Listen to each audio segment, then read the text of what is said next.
4 steps to strengthening your mindset. Number 1, ask. What are your limiting beliefs? Where did they come from? And why are you continuing to live by them? My mom, son, I don't know about this entrepreneurial thing. You need to get a real job. A real job. I said, Mom, what's a real job? Security, benefits, longevity, security. I said, oh, you mean like Dad, you had GM and Ford and all 3 of them crashed? My mom told me, son, you need to get a real job. You need some security. I said, like Ford Motor Company that crashed and let go thousands of his workers, like that type of security. Like GM that let Dad go a year before he was supposed to get his pension. Like that kind of security. That's the kind of security you talking about, Mom? I'd rather be my security. I would rather, if I'm going to put my entire life on somebody, I'd rather bank on myself than bank on another institution. I'm sorry. So Ma, I love you. You want to talk about raising kids? Great. Let's talk about raising kids. But you don't know about entrepreneurship, so let's not have that talk. And everything I was taught about working a job, I had to get that out of my mind, except that getting a coach will accelerate your learning curve. We blessed, right? You guys are blessed with D. You're blessed. Whoever he tells you, whatever he tells you to do. Can you do me a favor? Here's what I hate. I hate when I coach somebody. Like, I've had a friend, right? And he was like, E.T., I'm putting a basketball court up in the backyard. How should I do it? I said, don't put a basketball court in your backyard. Don't do that. So he did it anyway and it got messed up. He was like, E, how do I fix the basketball court in my backyard that you told me not to put up? What? I said it again. How do I fix the basketball court in the backyard that you told me not to put up in the first place? That's what some of you do. You have coaching, but you're not doing what the coaches tell you. Just do what they tell you to do, how they tell you to do it, when they tell you to do it, and everything is going to work itself out. Identify why you're fit, what makes you a talent, and we talked about that. Who are you? Once you know who you are, then now you know who your clients are. Your clients are those people who have exactly what you have, and they're not using it, or they're the opposite, and they'll never have those gifts, and you're going to support them by giving them those gifts, right? Give yourself permission to be, to do, and get everything you're capable of with no limitations. Come on, with no limitations. I'll never forget when I went to the bank, I told the lady, we're moving to Cali with my wife's chronic illness. Just the code doesn't work for us, so we're going to move to California. In the winter, we're going to stay in California in the winter. The lady at the bank said to me, well, how much are you selling a house for in Michigan? I said, we're not selling a house. She said, well, how are you moving to California? I said, what does my house in Michigan have to do with my house in California? There's a lot of people who are, right? And then when I told my friends I was moving to California, everybody, the taxes, how you gonna pay the tax? The gas is $3 more, the gas. I said, well, millions of people living there, they getting gas. Somebody got money for gas, and somebody can pay for tax. Like, somebody live there. I know friends of mine who are not multimillionaires, they live in California. It can't be that bad. People are always going to put their limit on you first when you tell them your dreams. Stop it. Why are you trying to tell somebody your dreams is tearing down? Why are you explaining to somebody about this course? Why are you talking to them about this course and what you're getting from this course? If they want to learn it, tell them to sign up and join it. You have people giving you insight about a course that they know nothing about, that they've never been in.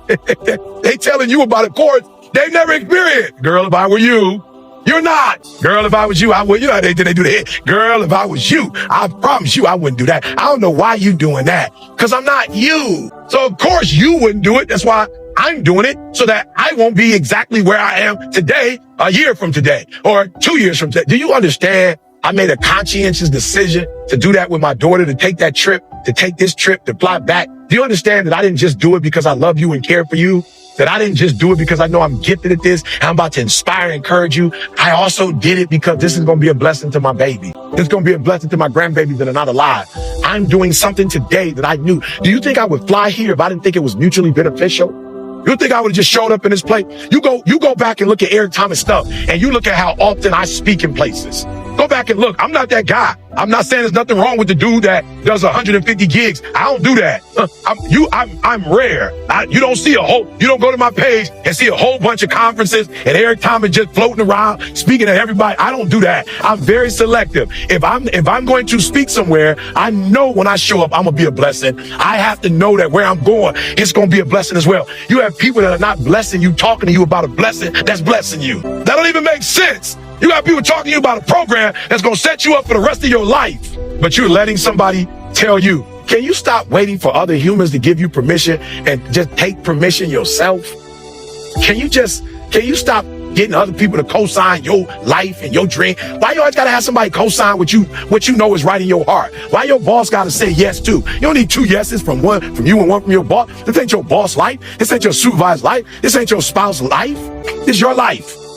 I still got a calling. I still got a gift that I want to use. I'm not ready to put my gift on the shelf right now. I'm not ready. Will I back down? Yet. I'm not doing 75% of what I used to do. But it's something about waking up and knowing that I'm wanted. It's something about waking up and knowing I got to be in Arizona. It's something about waking up knowing that there's going to be an audience that's waiting for me. It's something about walking in my gift. It's something about knowing what my DOT is. It's something about knowing who my heart is. It's something about showing up and being a blessing. Not just about the money. You're about to be a blessing to so many people. You're about to be a blessing to say it with me. I am a blessing. Yeah, come on. I am a blessing. Come on. I am a blessing to some woman that's hurting. I am a blessing to some kid that want to take his life. My program is going to stop somebody from committing suicide.